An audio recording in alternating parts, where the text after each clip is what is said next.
Women are now expected to excel in the boardroom as well as the kitchen. The woman who doesn't wish to work outside her home is often looked down upon as being old-fashioned or incapable of the immense juggling act that her sisters enact around her. But we need mothers, along with their luminous lessons that shine across the shadows of time more than ever. Women should not have to apologize for being mothers. As a society, we're in trouble when we don't value our children enough to place them above our careers, our leisure activities, or our goals of self-improvement. No, we must step back and realize that mothers have often shaped our world from the cradle by rocking, nurturing, and instructing children who grow up to make life-changing and history-making accomplishments.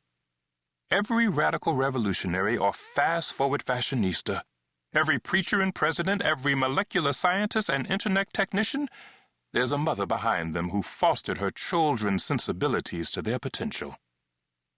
Have you ever considered the way your mother has shaped the person you are today? Learning from our mothers, whether they are biological, emotional, or spiritual mothers to us, is something that all of us share. You see, everybody has a mother. The hardened criminal on death row and the successful executive on Wall Street, heads of state and heads of major corporations all entered this world through the painful labor of a woman. And if that woman didn't raise and nurture them, then there was likely another woman, an aunt, a big sister, a church mother, who loved them as her own. Indeed, if there is one thing each member of the human race has in common with all others, it is that each one of us is someone's child. We all began our life's journey in a woman's womb. All of us who live and have ever lived came into being through a woman to whom God said, "I need you to assist me in the miracle of life." He trusts mothers so much that he allows them to share in his creative work. Mothers are the banks into which God has chosen to deposit life. It's been that way since the very first birth on earth, and it is still that way all over the planet. The vital role that mothers play has not diminished over time, but our perception of mothers has shifted dramatically. Consider for a moment the way we have watched the image of motherhood evolve on the screens of our television sets. We have seen the glories and the challenges of motherhood portrayed in Carolyn Ingalls, Olivia Walton, Aunt Bee, June Cleaver, and Carol Brady, to name a few. But the days of Leave It to Beaver and the Brady Bunch are no more. Rarely will you find a woman who cleans house and bakes pies and cookies every single day. You are less likely to stumble upon a lady who starches both her aprons and the bed sheets of her entire household. In fact, if you were to knock on the doors of 100 households, you would find only 30 women who could be called stay-at-home moms. No. Mothers today work inside the home, outside the home, and everywhere in between as they shuttle between their kids' school and their office, not to mention the grocery store and dry cleaner. According to an ABC News original report on May 8, 2005, 70% of mothers who have children under the age of 18 balance outside employment with their duties at home.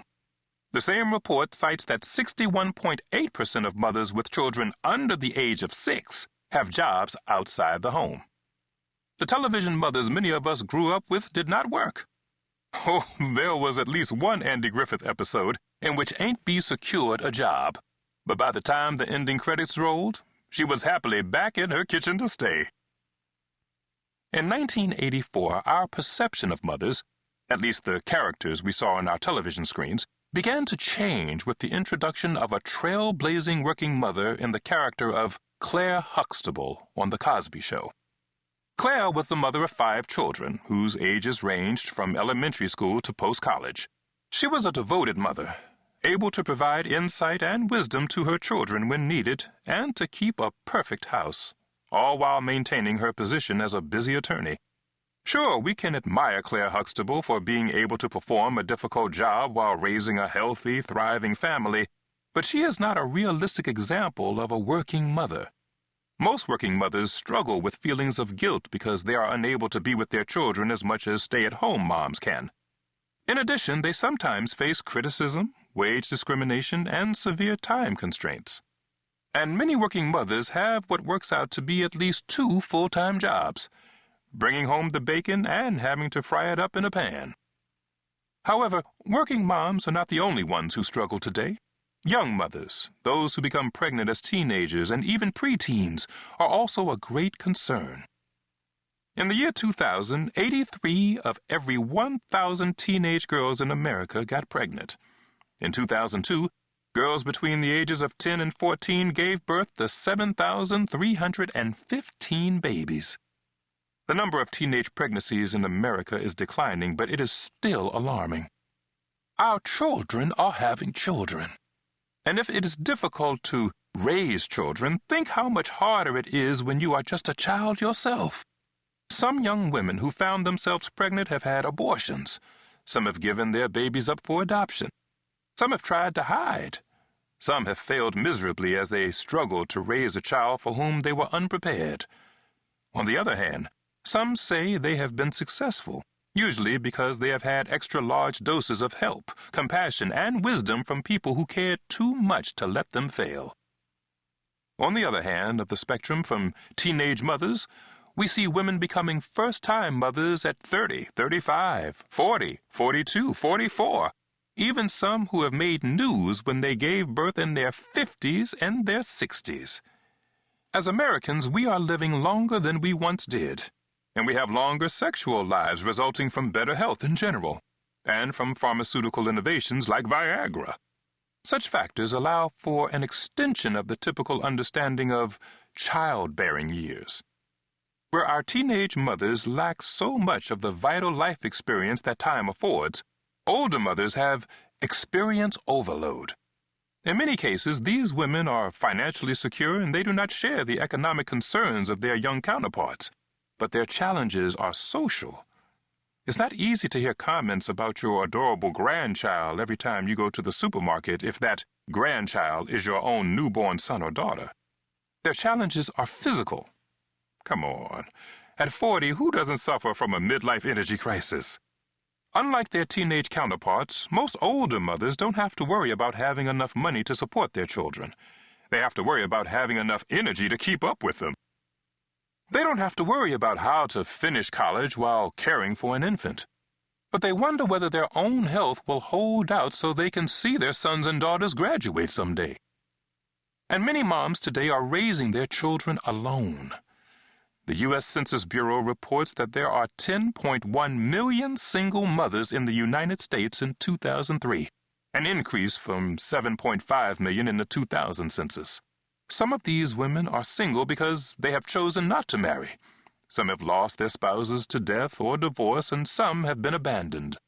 One reason single mothers often find life so difficult is that they are the sole breadwinners for their families and must work full-time. One of their ongoing obstacles is time management. Simply finding time to do everything that must be done for everyone in the household can seem impossible.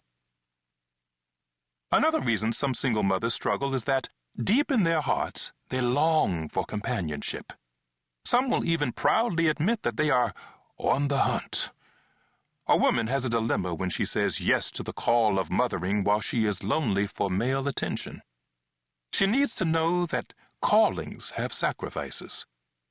A woman cannot mother well if she is always going on dates. Motherhood does not prohibit a relationship with a man. It simply means that instead of expending all of her energy searching for Mr. Right, she needs to trust God to bring someone to her who fits her situation. While she waits for him, she needs to find appropriate, healthy ways to deal with her longings and her loneliness while fulfilling her responsibilities to her children. As you can see, motherhood now glistens with so many different facets in the dawn of our new century. Some aspects of mothering are easier than they were for women 30 years ago, and some are more challenging. Modern conveniences and technology have simultaneously increased both the productivity and the pressure in our lives. Things are easier to manage, but time seems more difficult. Decentralized families and daycare centers have changed the way women mother and the way children perceive their mothers. But for all the changes motherhood has undergone in its long, storied history, some maternal dynamics remain the same. For instance, we still want our mothers when we're sick. Mothers still know when something is wrong, and there's still nothing quite as